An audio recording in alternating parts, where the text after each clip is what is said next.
Quayatonk et ses partenaires sont fiers de vous présenter les balados Lire en relation. Aujourd'hui, épisode 14. Le rôle de la traduction du Harpon du chasseur, chasseur au harpon, de Marcoussis Patsauk chez les interprètes de la littérature inuite, avec René Lemieux et William Roy. Étudiant à la maîtrise en traductologie à l'Université Concordia, les recherches de William Roy portent sur les manuscrits missionnaires traitant de langue autochtone à l'époque de la Nouvelle-France.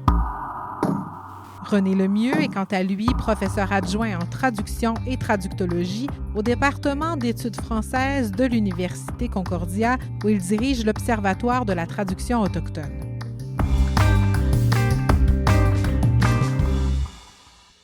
Ce qu'on va discuter aujourd'hui, c'est un cas particulier de traduction, celle de Marcoussis Patsauk.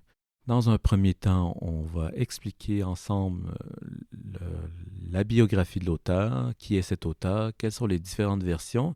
Dans une deuxième partie, nous allons discuter d'une initiative pédagogique qu'on pourrait appeler l'atelier de critique des traductions, où on lit en groupe d'étudiants et de professeurs les différentes versions d'un même texte, les différentes traductions d'un même texte.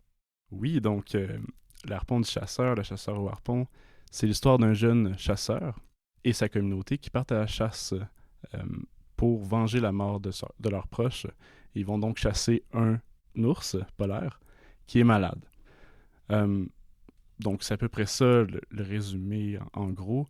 Et le harpon, qui est au cœur du récit, c'est un outil qui sert à préserver la vie, mais dans ce contexte-ci, il va aussi servir à tuer. Donc, on soulève d'ailleurs l'ingéniosité de Marcoussis par rapport à ça, et aussi du fait qu'il présentait différents points de vue narratifs. À certains moments, ça va être un point de vue par rapport aux humains, et à un autre moment, ça va être avec l'ours même. Et tous, au final, sont en quête de survie. Parfait, merci. Ce qui est intéressant avec cette œuvre-là, c'est qu'on sait qu'il y a une première version en Inuktitut qui va être publiée entre 1969 et 1970, et ensuite il y a quand même une multiplicité de versions. Pouvez-vous nous décrire un peu rapidement peut-être les versions les plus connues, celles auxquelles on a accès au Canada? Oui, donc les versions de 1969 et 70 sont publiées en fait dans une revue, donc la revue Inuktitut. Et par après, on va voir peut-être la version la plus importante, celle de James H. McNeill. En fait, c'est Marcoussis lui-même qui va traduire le texte vers l'anglais. Donc, c'est en 1970. Et à partir de cette version-là, on va avoir d'autres traductions, notamment en français avec Claire Martin l'année suivante, Catherine Ego en 2011, et d'autres versions, par exemple en allemand ou en danois. Plus récemment, il y a une édition par deux chercheurs, Valérie Hénituk et Marc-Antoine Mailleux, qui vont en fait reprendre la version Inuktitut, celle qui avait été publiée dans la revue Inuktitut par Marcoussis. Donc c'est une première traduction où on va revenir à l'Inuktitut, sauf Marcoussis qui l'a fait lui-même dans les années 70 vers l'anglais. Mais cette fois-ci, on va vraiment revenir au texte en Inuktitut.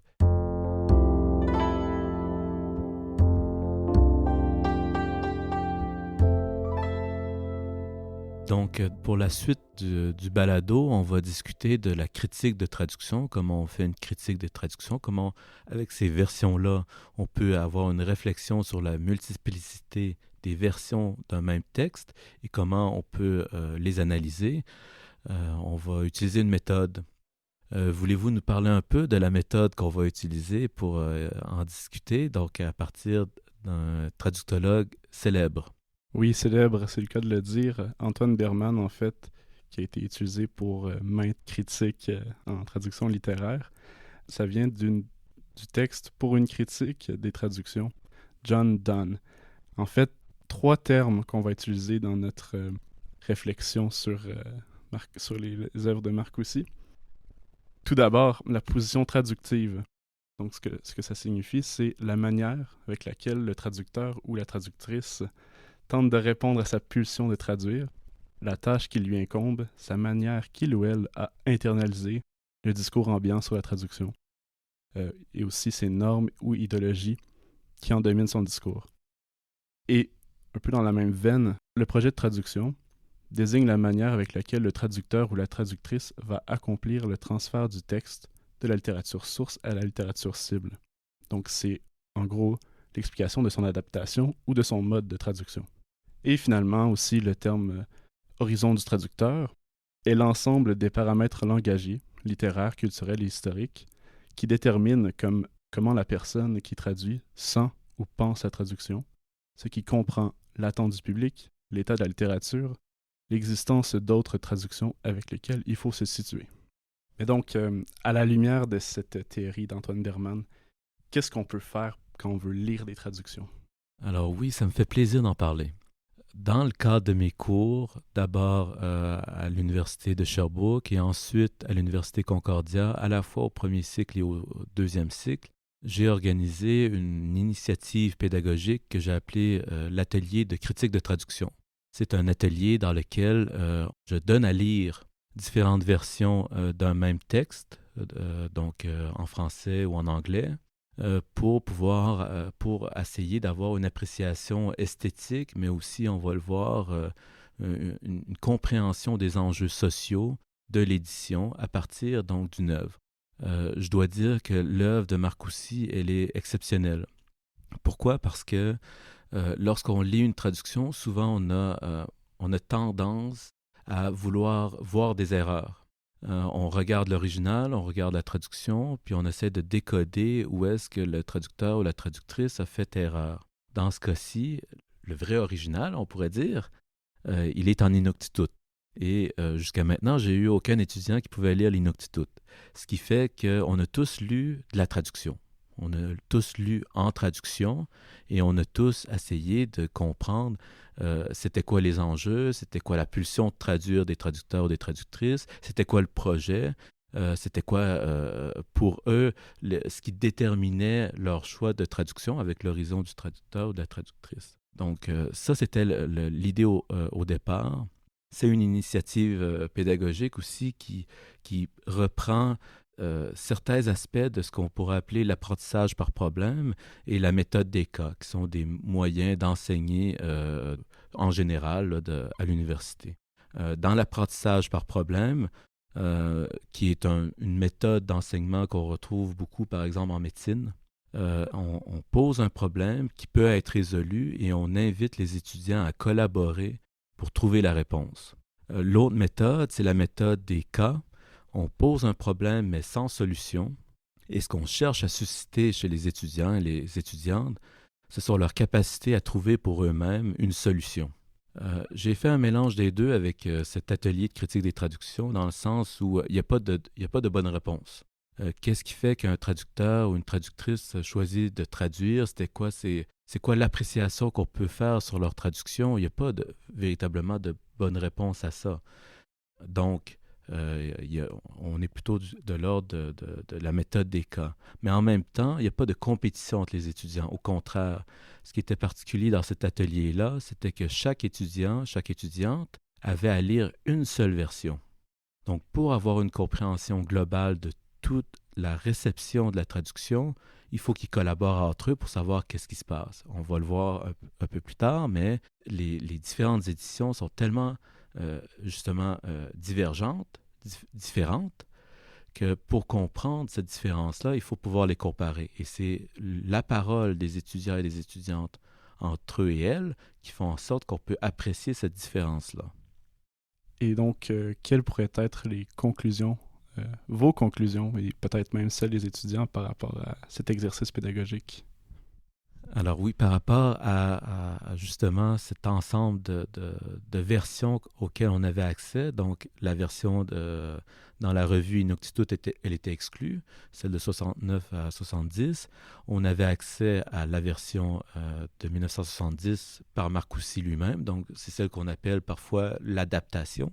On a la première traduction de 1971 en français. On a la deuxième traduction par Catherine Egault en 2011, publiée dans la collection Jardin de Givre aux presses de l'Université du Québec. Et finalement, on avait les deux versions anglaises et françaises qui viennent de Valérie Nitouk et de Marc-Antoine Mahieu. Donc, Pour simplifier cette présentation-là, j'ai choisi 4 leçons. 4 leçons qu'on pourrait tirer des différentes réflexions qu'on a eues collectivement avec les étudiants. La leçon numéro 1, c'est que la manière de présenter la biographie de l'auteur peut être une manière de situer les traducteurs dans le champ littéraire. Qu'est-ce que ça veut dire? Quand on fait un tour de table avec les étudiants, donc je rappelle que certains ont lu seulement la version de 70, ou celle de 71, ou seulement celle de 2021. Donc, celle de 70 et de 71 répondent spontanément qu'il est né à Resolute Bay, parce qu'il y a une préface, écrite, on le sait, dans la version anglaise par James McNeill, qui présente Marcoussis comme étant né donc dans le Haut-Arctique, à Resolute Bay. Dans la version française, le nom James McNeill disparaît, mais on le présente toujours comme étant né à Resolute Bay. Donc, on efface l'histoire de la relocalisation forcée. On est en 1970-1971. Ceux qui ont lu la version de 2011, éditée par Daniel Chartier, traduite par Catherine Egault, et celle de 2021, eux, ils apprennent l'histoire parce qu'il y a une préface des éditeurs qui explique cette relocalisation forcée. Ils apprennent qu'il est né en fait à Inukjuak, dans le Nunavik, et qu'ensuite, adolescent, il a été relocalisé de force, et plus tard, il va revenir au Québec après un passage dans les territoires du Nord-Ouest. Donc, certains ont accès à cette histoire-là, d'autres n'ont pas accès. Et rappelons que la version de 1970, elle est toujours publiée aux éditions McGill Queens. Donc, si on lit cette version-là, on n'a pas accès à toute l'histoire de Marcoussis. Ça, c'est une première leçon. Et j'ai mentionné que ça situait les gens les éditeurs dans le champ littéraire parce qu'il y a une mention, il y a une discussion dans la version de 2021 où on nous explique qu'en fait, il ne serait pas né au Québec, il ne serait pas né au Nunavik. C'est une technicalité du droit canadien. En 1912, les frontières du Québec vont être étendues vers le nord. Donc, avant 1912, le Québec, c'est pratiquement le bassin versant vers le Saint-Laurent. 1912, on remonte les frontières au nord, ce qui va s'appeler le Nouveau-Québec. Dans la formulation du droit de cette loi-là d'extension des frontières, on dit que la frontière du Québec part de la rivière Eastman, suit le rivage et jusqu'au Labrador. Ce qui veut dire que lorsque la marée est haute, les frontières du Québec rétrécissent et lorsque la marée est basse, les frontières du Québec s'avancent. C'est une technicalité que peu de gens connaissent. C'est une technicalité relativement inutile à savoir aussi. Ça a été considéré important pour les éditeurs de 2021 parce qu'ils ont appris que Marcoussis, dans les faits, malgré ce qu'il dit parfois, il n'est pas né à Inukjuak, mais plus précisément sur une île, sur les côtes d'Inukjuak. Les îles à l'intérieur de la baie d'Hudson appartiennent au Nunavut aujourd'hui et à l'époque, c'était le territoire du Nord-Ouest. Donc, techniquement, il n'est pas né au Québec. Dans la rhétorique de nos éditeurs de 2021, Valérie Nitouk et Marc-Antoine Mailleux, pour eux, ils considèrent que dire que c'est un auteur québécois ou qu'il est né au Québec fait partie d'un projet nationaliste de la littérature québécoise. Est-ce que c'est vrai? Est-ce que c'est pas vrai? Ça permet de débattre en tout cas de l'usage de ces signifiants-là dans la manière de présenter sa traduction en préface et ça éclaire sur les enjeux de l'édition d'une traduction. Donc, dans ce cas-ci, on a l'impression que les derniers éditeurs ont voulu se démarquer du projet justement de Daniel Chartier qui publiait la nouvelle version de Marcoussis dans une collection qui s'appelait Jardin de Givre. Pour les éditeurs de 2021, il s'agit d'un projet nationaliste selon eux, puisque Jardin de Givre, c'est un vers de Néligan dans un poème de Soir d'hiver. Donc, est-ce qu'on peut aller jusqu'à dire que c'est un projet nationaliste pour Chartier? Je ne crois pas, mais c'est intéressant de voir que ça fait partie de la manière de légitimer une traduction ou une nouvelle traduction par des éditeurs, traducteurs dans ce cas-ci.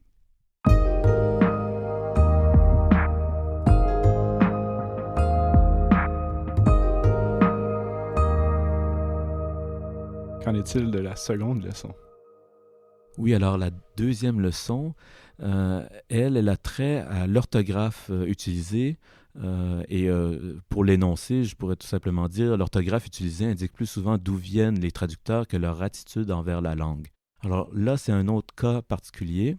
La version de 1970 par Marcoussis lui-même, 71, ainsi que celle de 2011, traduite par Catherine Egault, utilisent tous la même orthographe pour les noms de personnes et les noms des lieux.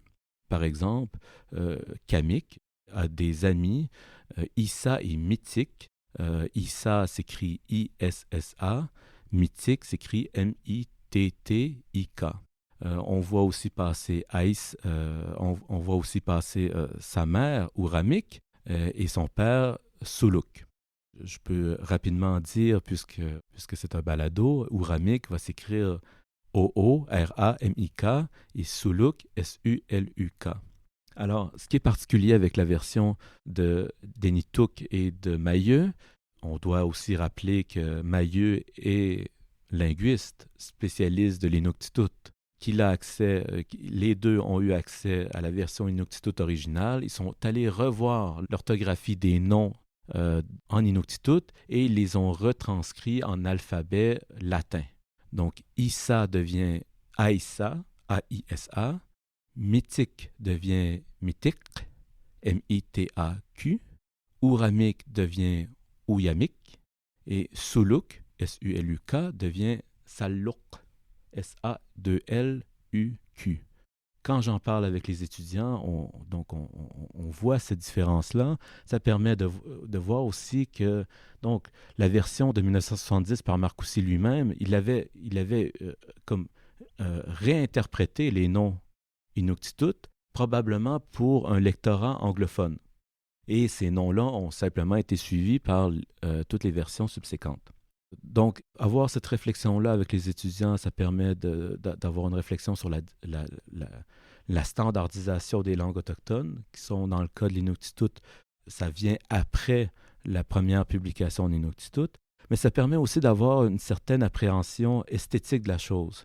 Un nom de lieu comme Kikitajuak, donc qui est nommé dans le roman, qui devient, le premier K devient un Q, le dernier K devient aussi un Q, ça devient, si je veux le prononcer, si j'essaie de le prononcer, ça devient quelque chose comme Kikitajuak. Donc, son gutturaux, il y a des géminations. Quand je fais ça devant les étudiants, ça les impressionne malgré que mon Inuktitut est très très mal prononcé, j'en suis conscient. Ce qu'ils évoquent très souvent, c'est l'aspect exotique du nom. Donc la dernière version, qui se veut plus fidèle, devient en même temps plus exotique. On a l'impression d'être beaucoup plus dépaysé. Moi, je m'intéresse aux langues autochtones depuis quelques années maintenant. Je remarque que on peut se poser la question, pourquoi pour Marcoussis, qui était locuteur de première langue, c'était sa langue maternelle l'Inuktitut, n'a pas pris tant d'attention à transcrire fidèlement, on pourrait dire, l'Inuktitut de départ. J'ai remarqué que souvent les locuteurs dont c'est la première langue, une langue autochtone, ont une telle pulsion d'écrire que l'exactitude orthographique importe moins que le fait d'être publié. Il y a un désir d'écrire. C'est pas le cas pour les linguistes. Les linguistes qui arrivent dans les communautés, qui veulent en apprendre davantage sur les langues autochtones, visent souvent l'exactitude parce qu'ils veulent savoir comment se prononce la langue. Ils veulent pouvoir l'enregistrer correctement par écrit.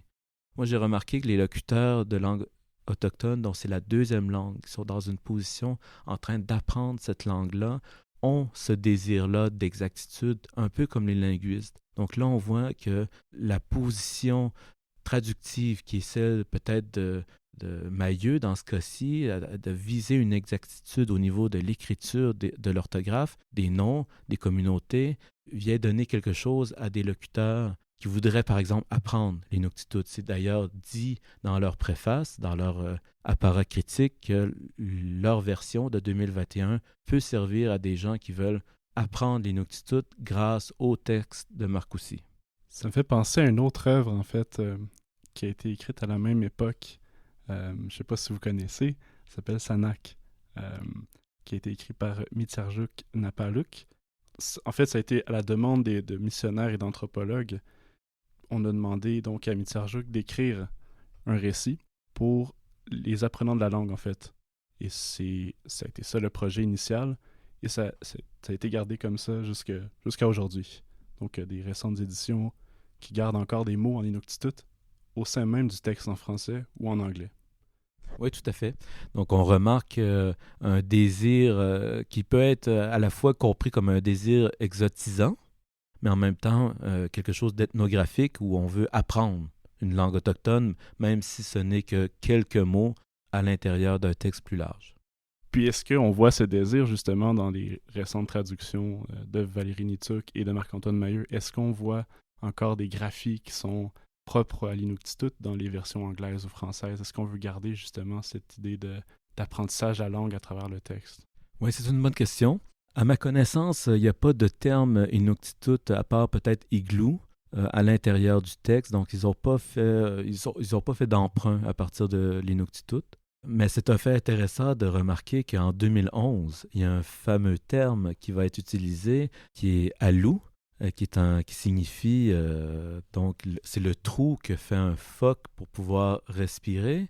La petite histoire veut que Catherine Ego avait de la difficulté à traduire seal hole parce qu'elle trouvait que pour un public québécois, trou de phoque, ça passerait pas bien.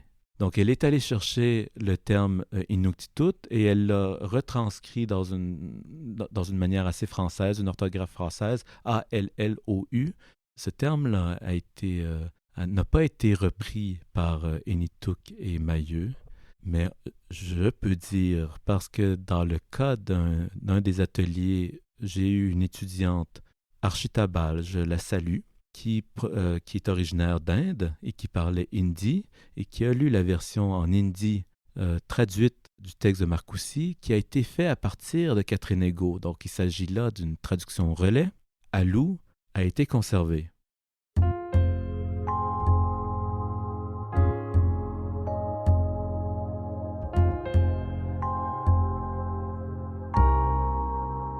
Alors, quand vous dites que Allo a été conservé, on comprend qu'on a pris un mot qui était équivalent pour l'hindi, ou est-ce que c'était la même graphie ou la même sonorité?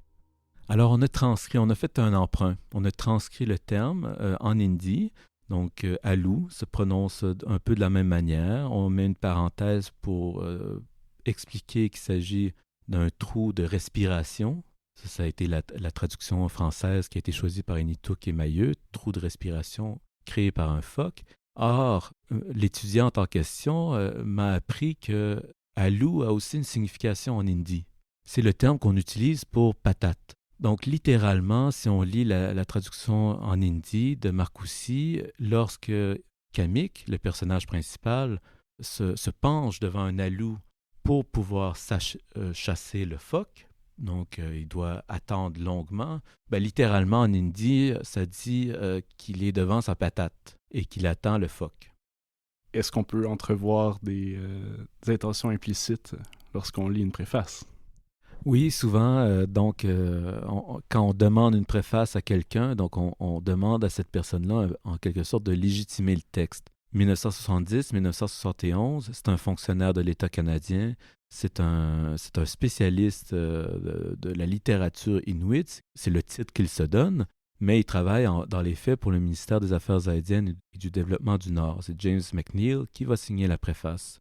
À partir de 2011 et par la suite, là, on voit véritablement un changement dans le type d'édition. Ce sont des éditions critiques, écrites, produites par des universitaires. Et là, la place du préfacier va revenir à des universitaires, à des chercheurs.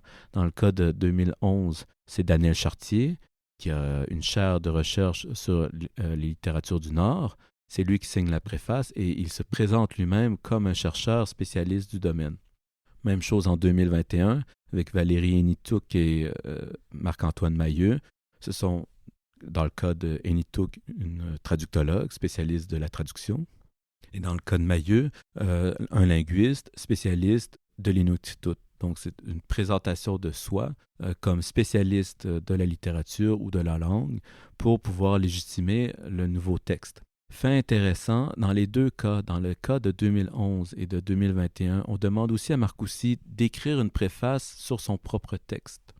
Dans le cas de 2011, la préface elle est très courte, c'est une page qu'il a écrite en anglais, qui a été traduite ensuite en français et en Inuktitut, parce qu'il y a une version Inuktitut qui a été traduite pour cette version-là.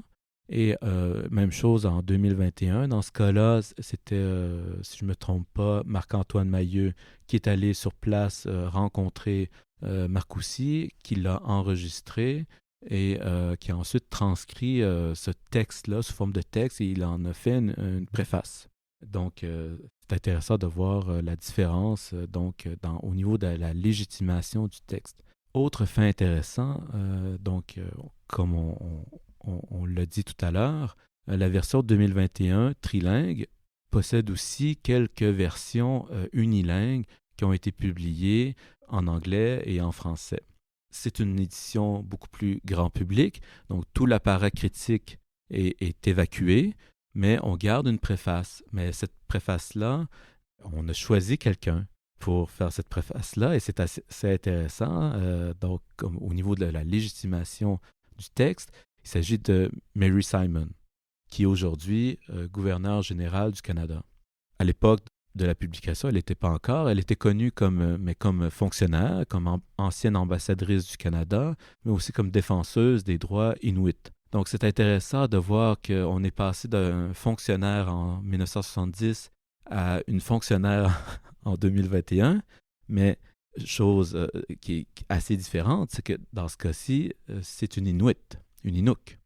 Donc, on voit bien que la légitimation d'un texte en littérature autochtone aujourd'hui passe beaucoup par une parole autochtone qui doit être affichée. Dans ce cas-ci, on a choisi Mary Simon.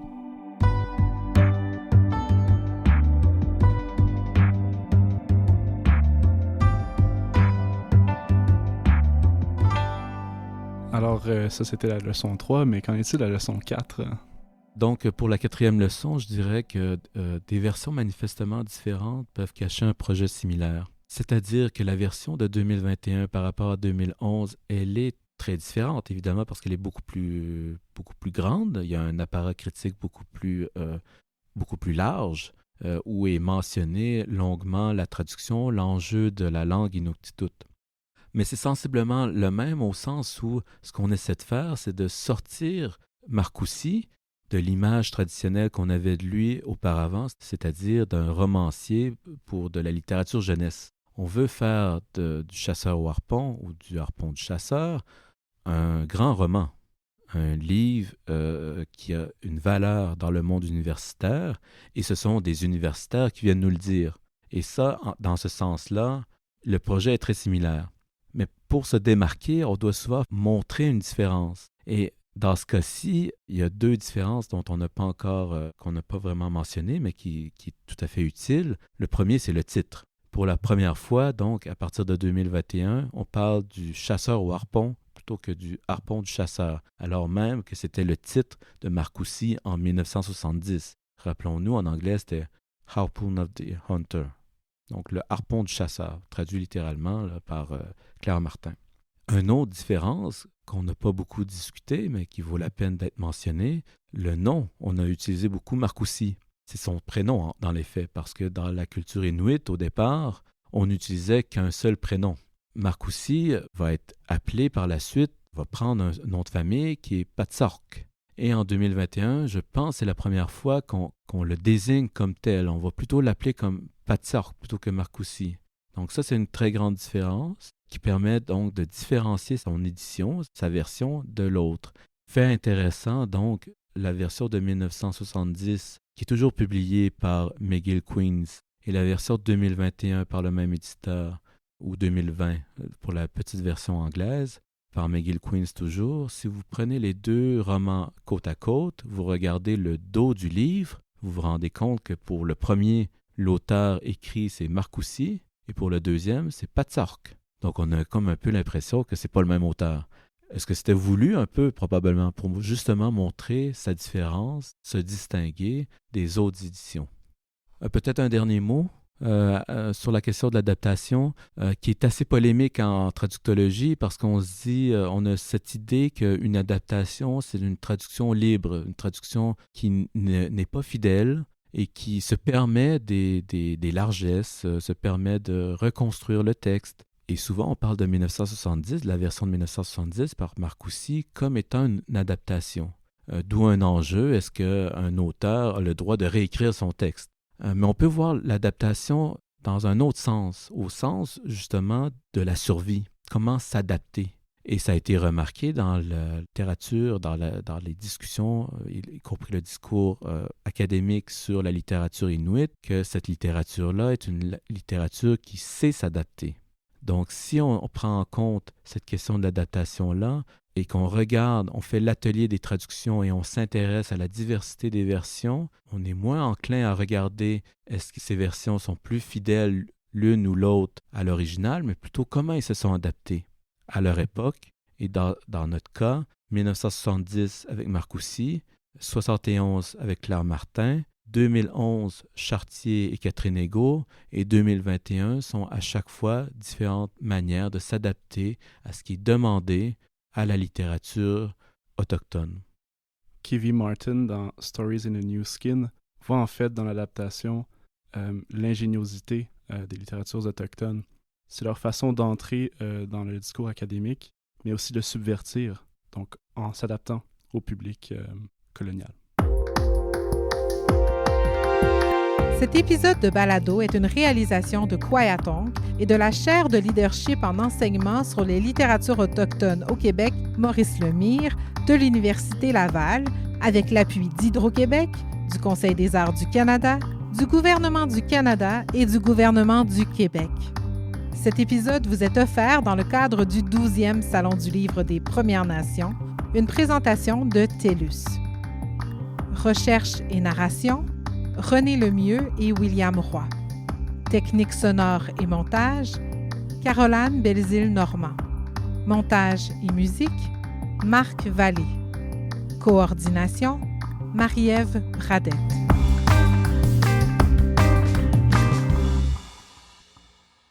Kwahiatonk, marquer l'imaginaire.